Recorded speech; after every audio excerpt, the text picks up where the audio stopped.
छोटा बच्चा क्या कर सकता है अपनी माँ का दूध पीने के लिए? बस रो ही सकता है, वो बेचारा चल तो सकता नहीं है, बोल भी सकता नहीं है। तो रुदन जितना तीव्र हो जाएगा ना तो फिर माँ को पास आना ही पड़ता है। तो थोड़ा थोड़ा ऊ करता रहे तो माँ को पता है ये अपना झुंझुना लेके कर लेगा, वो आती नहीं है पास में फिर। और सब खिलौने फेंक के एक साइड में, और इतनी जोर से रोता है कि सांस भी नहीं आती है, लंबी सांस भर के। तो फिर उसको अपनी रोटी बनाते बनाते चूल्हा बंद करना पड़ता है। और कोई प्रश्न है जी? ओ माता जी, ये हमारा स्वामी विवेकानंद स्वामी बोलता है, हमारा भारत में पैदा होता है वो सब सन्यासी लोग बोलता है। सन्यासी होते हैं? हाँ, सन्यासी होते बोलता है। हम्म। हमारा केरला में एक गुरु है नारायण गुरु, वो बोलता है उपनिषद का रहस्य मालूम होना चाहिए। एक क्या मालूम होना चाहिए? उपनिषद रहस्य। उपनिषद? हाँ, उपनिषद रहस्य, उपनिषद का रहस्य मालूम होना चाहिए।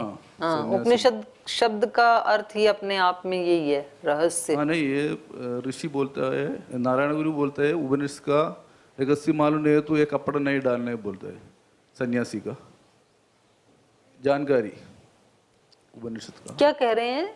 उपनिषद का रहस्य मालूम होना चाहिए और सन्यासी का कपड़ा डालने के लिए डालना चाहिए। नहीं, डालने के लिए। जब तक रहस्य ना पता लगे तब तक सन्यासी नहीं बनना चाहिए, ऐसा बोल रहे हो? हाँ ऐसा जी। बाद में मेरे को पूछा, अब लोग ये ब्रह्मचारी में रहता है वो प्रकृति का ओपोजिट है? वो ऐसा पूछा था मेरे को, वो ब्रह्मचारी का मतलब क्या है, लेकिन मेरे को आंसर नहीं था उसको देने के लिए। प्रकृति के अपोजिट है ये ब्रह्मचारी रहना। वो क्रिश्चियन में वो पादरी लोग भी शादी नहीं करता है, वो कन्या स्त्री लोग होता है वो लोग भी शादी नहीं करता है, ये प्रकृति का विपरीत है। ऐसा मेरे को क्वेश्चन पूछा और मेरे को आंसर नहीं था। बाद में अभी इधर सन्यासी बनने का अभी महाराज जी बोला, लेकिन ये हम लोग सन्यासी क्यों बनाएगा? वो सन्यासी बनाने के लिए हम लोग को क्या क्या जानकारी चाहिए वो सब थोड़ा उनको नहीं, ज्ञान तो मैंने अभी इनको बताया ना। ज्ञान तो कोई व्यक्ति ये नहीं कह सकता है कि अब मैं ज्ञानी हो गया और अब मैं सन्यासी बनने के योग्य हूँ, क्योंकि ज्ञान तो हमेशा जितना आप प्राप्त करोगे ना तो वो जो बच गया वो पर्याप्त होता है, अनंत होता है। तो ये तो कोई कह ही नहीं सकता है कि भाई अब ये ज्ञानी हो गया है, और यदि कोई ऐसा कहता है तो वो अपने आप में ही अज्ञानी है। और दूसरा जो आप कह रहे हैं कि ये तो प्रकृति के विरुद्ध है, तो आप सारी प्रकृति को देख लो, आप वृक्षों को देखो, आप ब्रह्मचर्य सूक्त पढ़ो अथर्ववेद का, सबको पढ़ना चाहिए वैसे वो। तो उसमें पशुओं को, वृक्षों को, सबको ब्रह्मचारी कहा है। सब अपनी मर्यादा में है। ब्रह्मचारी कौन होता है? जो अपने वर्ण आश्रम धर्म की मर्यादा में रहता है, वो ब्रह्मचारी है। शादी न करना ये ब्रह्मचर्य का सर्टिफिकेट नहीं है। जो शादी नहीं करते वो सब ब्रह्मचारी हैं, ऐसा नहीं है। तो ब्रह्मचारी तो वो है जो सब तरफ से अपनी इंद्रियों को, अपने मन को, अपने विचारों को, अपने भावों को मर्यादा में रखता है। जो उसका वर्णाश्रम धर्म है उसका संयम पूर्वक, मर्यादा पूर्वक पालन करता है, तो वो ब्रह्मचारी है। और ये सारी प्रकृति कर रही है। पशु अपने मर्यादा में है, आहार की दृष्टि से मर्यादा में है, व्यवहार की दृष्टि से मर्यादा में है, वृक्ष अपनी मर्यादा में है, नदियाँ अपनी मर्यादा में हैं, वर्षा अपनी मर्यादा में है, वायु, आकाश, अग्नि सब अपनी अपनी मर्यादा में चल रहे हैं पूरी सृष्टि में। तो मैं भी सृष्टि का एक पार्ट हूँ, प्रकृति का ही एक पार्ट हूँ, तो मुझे अपनी मर्यादा में रहना चाहिए। तो ये तो जो जिसने भी पूछा तो ये ठीक नहीं है। सहज रहना, मर्यादा में रहना, पवित्रता से रहना, ये ही प्रकृति के साथ रहना है। केवल एकमात्र मनुष्य ऐसा है जो अपने आहार की मर्यादा का उल्लंघन करता है, व्यवहार की मर्यादा का उल्लंघन करता है, भोगों की मर्यादा का उल्लंघन करता है। आप सारी सृष्टि में देखोगे ना, तो एक सुनिश्चित समय ही भोग करता है सारी प्रकृति का जो प्राणी है, वो नहीं करता है बाकी समय में। गाय कितनी भी भूखे मांस नहीं खाती है, शेर कितना भी भूखा हो घास नहीं खाता है कभी। तो आहार की मर्यादा है ना। मनुष्य तो दोनों खा लेता है, फल भी खा लेता है, मांस मिलता है तो मांस भी खा लेता है। तो ये प्रकृति के संयमित रहना या मर्यादा में रहना, ये प्रकृति के विरुद्ध नहीं, प्रकृति के अनुकूल है। ये ही प्राकृतिक है। धन्यवाद दीदी। जी। ओम माता जी प्रणाम। कल जो है ऐसा हुआ माता जी, शाम को मच्छर बहुत काट रहे थे, तो मैंने जादू अगरबत्ती आती है ना, जला दी, तो सारे मर गए। फिर मैं झाड़ू लगा रहा था तो ये विचार आया कि इनकी इतनी ठीक किया कि गलत किया। हाँ, अब जैसे अब इसमें मुझे क्या मिलेगा, पाप मिलेगा। मुझे ये कष्ट दे रहे थे तो मैंने इनको समाप्त कर दिया। अभी इसमें बड़ा, तो काफ़ी देर तक मैंने सोचा, मैंने कहा ठीक है मैं पूछ लूँगा, नहीं तो आगे से बर्दाश्त करूँगे इनको। तो आत्मरक्षा के लिए तो देखो प्रयास करना चाहिए ना व्यक्ति को, क्योंकि यदि आप मच्छर से आत्मरक्षा नहीं करेंगे तो फिर वो आपको काट लेंगे, फिर आपको ज्वर हो जाएगा, फिर आप दूसरे को भी लगाएंगे, तो वो तो ज़्यादा हानि होगी। अब उसको हटाएं कैसे?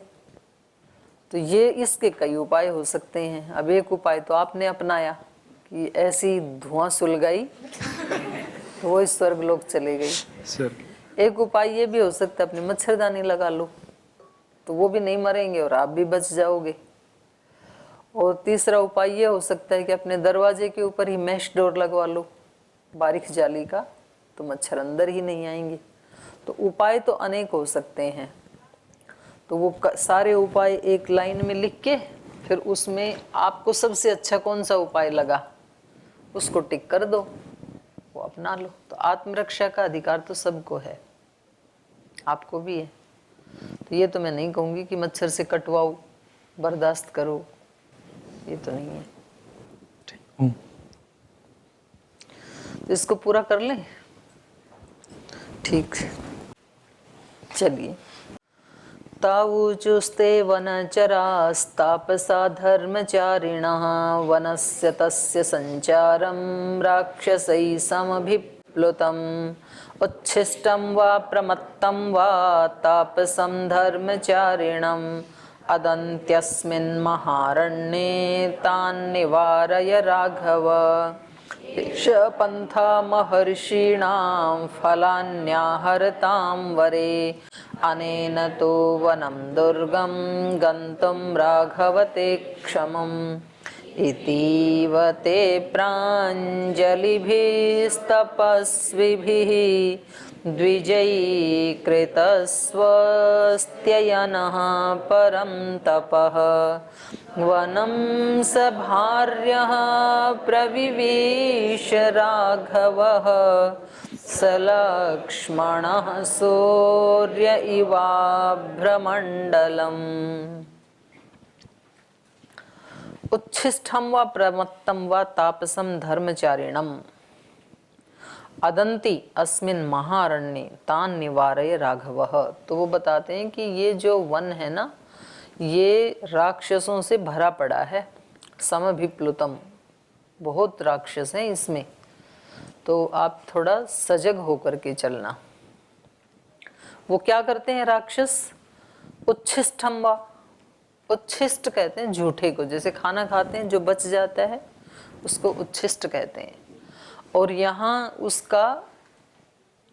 इसका अर्थ लिया है कि जो अपने झुंड से बच गया, अकेला पड़ गया जो, उसको खा जाते हैं उच्छिष्ट को। तो इससे क्या पता लगा? तीनों साथ रहना। संगच्छध्वम संवदध्वम, अकेले अकेले रहे मारे जाओगे। तो ये वेद का भी आदेश है कि एक जैसी प्रकृति वाले मिलकर के चलो, क्योंकि एकता में बल है। ये बचपन में कहानियां पढ़ाई जाती हैं छोटे बच्चों को, यूनियन इज स्ट्रेंथ। पढ़ी है ना सबने लकड़हारे की कहानी, वे एक एक लकड़ी को आराम से तोड़ सकता है कोई भी, और पूरे गट्ठर को कोई नहीं तोड़ सकता है। तो इसलिए संगठित होके रहना, तो कितनी अच्छी शिक्षा दी है। उच्छिष्टम व प्रमत्तम व, उच्छिष्ट को अकेले को खा जाते हैं राक्षस, और प्रमत्तम व प्रमादी को खा जाते हैं राक्षस। तो प्रमाद से रहित होकर के रहना, इस महारण्य में घुस रहे हो तो संन्यास लेने जा रहे हैं या ब्रह्मचर्य की दीक्षा से दीक्षित हो रहे हैं, तो अप्रमत्त रहना, क्योंकि प्रमादी रहते ही राक्षस आपको मार देंगे, मृत्यु आपको अपने पंजे में खा लेगी। ये उपनिषद में भी आया है। जो सृष्टि की रचना का प्रसंग जब चलता है ना, तो वहां पर सब वस्तुएं बनाई ब्रह्म ने, और फिर लास्ट में बनाते बनाते फिर मनुष्य को बनाया। तो मनुष्य मतलब ब्रह्मचारी शब्द का प्रयोग किया है वहां पर। तो ब्रह्मचारी को बनाया और फिर ब्रह्म ने उसको थोड़ा छिपा के रख लिया, अपने पैर के नीचे रख लिया उसको, ब्रह्मचारी को। तो मृत्यु ने कहा, ये जितने भी वस्तुएं बना रहे हो इसमें मुझे भी हिस्सा चाहिए। तो उन्होंने कहा कि ठीक है, आपका भी हिस्सा है इसमें, लेकिन एक चीज छिपा ली ब्रह्म ने, ब्रह्मचारी को छिपा लिया। तो पैर के नीचे छिपा लिया उसको। तो कभी कभी ऐसे होता है ना, अच्छी चीज होती है और उसको चुराने की इच्छा होती है तो व्यक्ति या तो जेब में डाल लेता है उसको, या अपने कपड़े में छिपा लेता है, तो कुछ भी करता है। तो ऐसे ब्रह्म ने छिपा लिया ब्रह्मचारी को, क्योंकि ब्रह्मचारी बहुत अच्छा लगा ब्रह्म को। तो मृत्यु उसके पैर के चारों तरफ चक्कर लगाने लगी कि कुछ तो आपने छिपाया, उसको बाहर निकालो, उसमें भी मुझे हिस्सा चाहिए। तो ब्रह्म ने कहा कि देखो ये बहुत सुंदर चीज है, इसमें एक शर्त पे ही मैं आपको हिस्सा दे सकता हूं। जिस दिन ये ब्रह्मचारी निरग्नि हो उस दिन आप इसको मार सकते हो। निरग्नि का मतलब दो हो गई, एक तो अग्निहोत्र ना करे जिस दिन, उस दिन वो मृत्यु उसको दबोच सकती है, उस पे आक्रमण कर सकती है मृत्यु। और दूसरा निरग्नि का मतलब हो गया जब ब्रह्म की अभीप्सा ना हो उसके अंदर। जिस दिन वो अभीप्सा से रहित होगा, जिस दिन वो प्यास से रहित होगा, उस दिन मृत्यु उस पे आक्रमण कर देगी। जब तक वो अभीप्सा से युक्त है, मौत उसको मार नहीं सकती है। जब तक वो उत्साह से युक्त है, अभीप्सा से युक्त है, भक्ति श्रद्धा से युक्त है, मृत्यु नहीं मार सकती है ब्रह्मचारी को। तो ये शर्त लगा दी। तो यहाँ पर भी ऐसा ही प्रसंग है। ये तपस्वी श्री राम को बता रहे हैं कि ये जो राक्षस हैं, ये उच्छिष्टम अकेले व्यक्ति को मार देते हैं, प्रमत्तम प्रमादी को मारते हैं, तापसम हुआ, और जो तपस्वी हैं उनसे भी, क्योंकि पसंद नहीं आते ना उनको तपस्वी, तो उन पे भी अटैक करते हैं। धर्मचारिणम, और जो धर्म का आचरण करने वाले हैं इनको अदंती, ये खाते हैं, अदभक्षणे। अदंती अस्मिन महाअरण्ये, इस महाअरण्य में अनेक प्रकार के राक्षस हैं और इन स्थितियों में ये अटैक करते हैं। अकेला व्यक्ति नहीं होगा, ग्रुप में होगा तो उसके ऊपर जो नेगेटिव शक्तियां हैं वो आक्रमण नहीं करेंगी। अकेला होगा तो आक्रमण कर देंगी। और प्रमत्तम वा, यदि वो प्रमाद से युक्त नहीं होगा, अपने धर्म के पालन में, अपने कर्तव्य कर्म में लगा रहेगा, तो उसके ऊपर नेगेटिव शक्ति आक्रमण नहीं कर सकती है। महर्षि दयानंद से पूछा ना किसी ने कि आपको कभी ये काम क्रोध आदि जो दोष हैं ये कभी आए नहीं क्या आपके जीवन में? तो बोले आए होंगे, पर मैं तो इतना बिजी था, अपने काम में इतना व्यस्त था कि मेरे को तो ध्यान ही नहीं रहा कि वो कभी आए होंगे। आए भी होंगे तो मेरे को बिजी देख करके चले गए होंगे। कोई आदमी अपने काम में इतना व्यस्त है, देख ही नहीं रहा किसी की तरफ, तो आने वाला क्या करेगा? वापस ही जाएगा फिर। तो प्रमाद युक्त नहीं रही कभी भी महर्षि दयानंद, तो इसलिए उन पे अटैक नहीं किया मृत्यु ने। और जब जब भी हम प्रमादी होंगे, मौत अटैक कर देगी। मौत का मतलब क्या है? शारीरिक रोग, मानसिक रोग, आध्यात्मिक रोग, ये सारे राक्षस हैं, ये अटैक करते हैं। ये तब ही अटैक करते हैं जब हम प्रमाद युक्त होते हैं। योग के जो 9 अंतराय बताए उसमें भी आया ना, प्रमाद, आलस्य, ये दोनों अंतराय हैं वहां भी। व्याधि, स्त्यान, संशय, प्रमाद, आलस्य, अविरति, भ्रांति दर्शन, अलब्ध भूमिकत्व, अनवस्थितत्व, ये सारे विक्षेप हैं, ये सारे अंतराय हैं। तो वहां दोनों को गिनाया, आलस्य भी, प्रमाद भी। और प्रमाद फिर 2 प्रकार का, सक्रिय और निष्क्रिय। ये कई बार बताया ना मैंने। सक्रिय प्रमाद क्या है? जो करना चाहिए वो ना करके जो नहीं करना चाहिए वो करता है व्यक्ति। मतलब निष्क्रिय तो नहीं है, कर तो रहा है, लेकिन क्या कर रहा है? जो नहीं करना चाहिए वो कर रहा है। वाणी से जो नहीं बोलना चाहिए वो बोलता है। भाई आप जब आप अपने गुरुजनों के साथ बातचीत करते हैं तो उसकी एक मर्यादा है ना, आपको कैसे बात करनी चाहिए। और आप उस मर्यादा में बात ना करके और आप उनके साथ ऐसे ही बात करते हैं जैसे तो आप किसी अपने फ्रेंड के साथ बात करते हैं। वैसे तो फ्रेंड के साथ भी मर्यादा में ही करनी चाहिए। तो ये प्रमाद माना जाएगा, वाणी का प्रमाद। जिस हाथ से आपको सेवा करनी चाहिए उस हाथ से आप किसी की पिटाई करते हैं, तो ये क्या है? हाथ का प्रमाद। जिस वाणी से असत्य कठोर वचन नहीं बोलने चाहिए बल्कि भगवान के नाम का सिमरन होना चाहिए, या तो सत्य वचन या मृदु वचन बोलने चाहिए, उससे आप किसी की निंदा चुगली करते हैं, तो ये क्या है? वाणी का प्रमाद। तो इसको कहेंगे सक्रिय प्रमाद। जो नहीं करना चाहिए वो करते हैं। जिस इंद्रिय से जो नहीं करना चाहिए, जिस मन इंद्रिय से नेगेटिव चिंतन नहीं करना चाहिए, क्लिष्ट वृत्तियों का चिंतन नहीं करना चाहिए, वो हम करते हैं, तो ये क्या हो गया? मन का प्रमाद।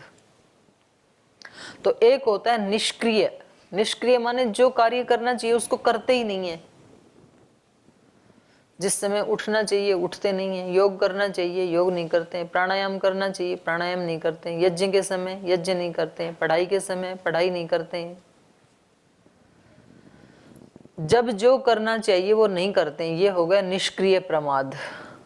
और सक्रिय प्रमाद वो है कि जो करना चाहिए उससे उल्टा करते हैं, अर्थात जो नहीं करना चाहिए उसको करते हैं, तो ये सक्रिय प्रमाद। तो दोनों ही स्थिति में मौत के हाथ में है, आप उसके पंजे में हैं, मारेगी आपको, तो हटाना ही पड़ेगा। मृत्यु से आपको बचना है यदि, तो इन राक्षसों को हटाना पड़ेगा, क्योंकि प्रमादी के ऊपर तुरंत ही आक्रमण करते हैं और उसको मार देते हैं। फिर ये उच्छिष्टम व प्रमत्तम व तापसम धर्मचारिणम, तपस्या करने लगोगे ना तब आपके ऊपर असुर ज्यादा अटैक करेंगे। आप कुछ भी नहीं करो। जो आदमी गैरेज में काम करता है, बस गाड़ी आदि सुधारते हैं ना, साइकिल आदि सुधारते हैं, तो वो अपने 2 ड्रेस रखते हैं, घर में जाने वाली अलग रखते हैं, दुकान पे काम करने वाली अलग होती है। तो जो दुकान पे काम करने वाली है वो ड्रेस कैसी होती है? उसमें कितने भी मैल, कालापन, धब्बे, दाग कुछ भी लगा हुआ है, अब वो इतने मैले वस्त्र में एक धब्बा और लग गया तो कोई फर्क पड़ेगा?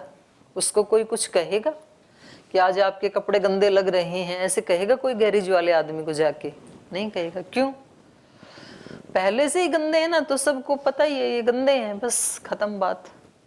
और जो आप लोगों ने सफेद सफेद कपड़े पहन रखे हैं और उसके ऊपर कोई दाग हो तो बाहर जाते ही लोग कहेंगे ना, भाई इसको साफ करो, आपके कपड़े पे दाग लग गया आज।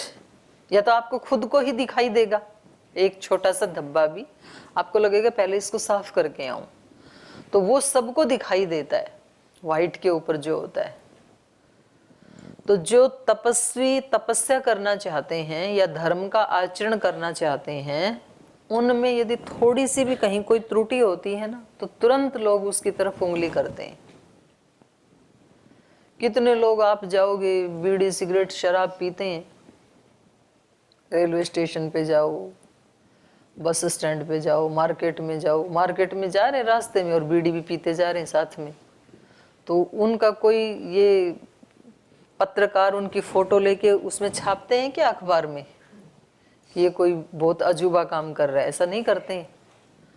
और ये लाल कपड़े वालों में से किसी दिन किसी ने पी लिया मार्केट में जाते समय, तो अगले दिन पेपर में हेडलाइन आएगी, पतंजलि के ये सन्यासी, अलग ही दिखेगा ना। तो धर्म का आचरण करने वाले या तप करने वाले जो हैं उनको एक्स्ट्रा अलर्ट रहना होता है। उनके ऊपर आसुरी शक्तियां तैयार ही रहती हैं। जब तक आप दिन भर अपने कामों में लगे रहते हैं तो बस आप अपना काम कर रहे हैं, कोई विचार आते नहीं हैं, और आप जैसे ही ध्यान के लिए बैठे तो इतने सारे विचार आएंगे आपके मन में कि जैसे विचार भी घात लगाए बैठे थे कि बैठो तुम उपासना में, फिर हम आपको मजा चखाएंगे। तो चारों तरफ से अटैक करते हैं, तो आपको लगता है इससे अच्छा तो अपनी पढ़ाई कर रहे थे, वही ठीक है। तो इतने विचार तो नहीं आ रहे थे, केवल पढ़ाई का ही था, तो आप फिर उठ करके अपनी पढ़ाई करने लगते हैं या अपना काम करने लगते हैं। चलो इससे अच्छा अपने कपड़े ही धो लेते हैं, इससे अच्छा अपना कमरा ही ठीक कर लेते हैं, क्योंकि इतने सारे विचार अटैक कर रहे हैं आपके ऊपर। तो ये ही आपका वीक पॉइंट है, उस समय उठना नहीं। आ रहे हैं उनको शांति से देखो, उनको फेस करो और उनको इग्नोर करो। उनको ये आश्रय मत दो कि भाई आप मत आओ या ऐसे वाले आओ, उनसे लड़ो मत आप। तो श्री राम को ये अलर्ट कर रहे हैं, उच्छिष्टम व प्रमत्तम व तापसम धर्मचारिणम अदंति अस्मिन महारण्ये तान निवारे राघव। राघव उनका निवारण करना, आप उनसे सावधान रहना। एष पंथा महर्षिणाम फलानि आहरताम वने। तो इस रास्ते से जाओ, ये रास्ता महर्षियों का रास्ता है, क्योंकि महर्षि रोजाना फल लाने के लिए इसी रास्ते से जाते हैं। तो रास्ते पे कौन से पे चलना? महर्षियों के रास्ते पे। लेकिन महर्षियों के रास्ते पे चलते हुए भी असुरों से सावधान रहना। तो बिल्कुल हम सब की प्रासंगिक शिक्षा दे रही है रामायण कि चलना तो है ऋषियों के मार्ग पे, ये रास्ता है महर्षिणाम मार्ग। पंथा महर्षिणाम फलानि आहरताम वने, फल लाने के लिए वन में जाते हैं, तो इस रास्ते से जाना, लेकिन इनसे सावधान रहना। अनेन तु वनम दुर्गम गंतुम राघव ते क्षमम। अनेन मार्गेण, इस मार्ग से जाओगे तो हे राघव ते दुर्गम गंतुम क्षमम, आप इस दुर्गम वन को पार कर सकते हैं। तो देखो बहुत बड़ी शिक्षा है और प्रासंगिक है हम सब के लिए कि ये जो ऋषियों का मार्ग है ना, इससे चलेंगे तो इस संसार रूपी महाअरण्य को हम पार कर सकते हैं। और यदि महर्षियों के मार्ग पे नहीं चलेंगे तो हम इसी में चक्कर लगाते रहेंगे जन्म जन्मांतरों तक। तो इसलिए वहां से बचने की कोशिश नहीं करना, बल्कि बहुत गए हैं उनका अनुसरण करने की कोशिश करना। कितने लोगों ने उसको पाया है, उस दिव्यता को, भगवत्ता को, तो हम भी पा सकते हैं उस मार्ग पे चल के। ऐसे प्रयास करना है। इतीवते प्राञ्जलिभिः तपस्विभिः द्विजैः कृतः स्वस्ति अयनः परन्तपः। इतीवतै, तो वो जो सारे तपस्वी थे, तपस्वी भी तैहि प्रांजलि भी इति इव द्विजैहि, जो आश्रम के द्विज हैं, ऋषि हैं, तपस्वी हैं, उन्होंने हाथ जोड़ करके उनको ये सब बातें बताई और कृत स्वस्ति अयनः परम तपः, उनके लिए स्वस्ति वाचन किया जाते समय। तो ये पुरानी परंपरा है, हमारी वैदिक परंपरा है। जब कोई व्यक्ति जाता है तो उसके लिए क्या करते हैं? स्वस्ति वाचन। तो हमने पहले भी देखा, जब ये अरण्य में आए तो माता कौशल्या ने स्वस्ति वाचन किया, और अब ये यहाँ से जा रहे हैं तो तपस्वियों ने स्वस्ति वाचन किया। और हम भी देखते हैं, जैसे अपने आश्रम से कोई जाते हैं, जैसे महाराज जी गाड़ी में बैठते हैं तो स्वस्ति वाचन के मंत्र बोले जाते हैं।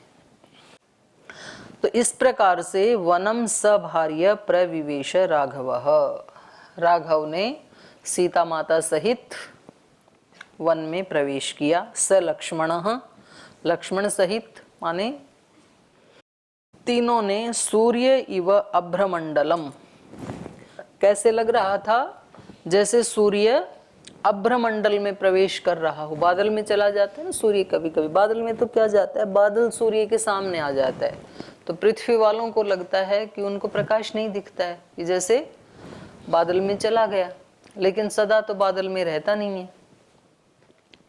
तो इस महाअरण्य में हम सब आत्माएं हैं तो क्या, सूर्य के समान प्रकाश स्वरूप हैं, ज्योति स्वरूप हैं, ज्ञान स्वरूप हैं। लेकिन क्योंकि अरण्य भी राक्षसों से भरा हुआ है, तो उसको बादलों को, अभ्र को भेदन करके फिर सूर्य को दोबारा बाहर निकलना पड़ेगा द्विज बनने के लिए। तो ये अयोध्या कांड यहाँ पर समाप्त होता है और अरण्य कांड में फिर कल प्रवेश करेंगे। आज यहीं विराम लेते हैं।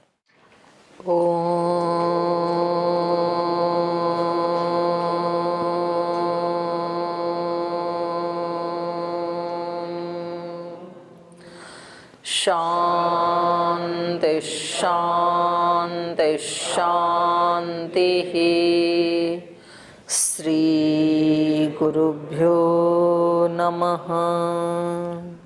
राम का गुणगान करिए, राम का गुणगान करिए, राम प्रभु की भद्रता का, सभ्यता का ध्यान धरिए, ध्यान धरिए, राम का गुणगान करिए, राम का गुणगान करिए, राम के गुण गुण चिरंतन, राम के गुण गुण चिरंतन, राम गुण सुमिरन रतन धन, राम गुण सुमिरन रतन धन, मनुष्यता को कर विभूषित, मनुज को धनवान करिए, ध्यान धरिए, राम का गुणगान करिए, राम का गुणगान करिए, राम का गुणगान करिए। ओम श्री गुरुभ्यो नमः।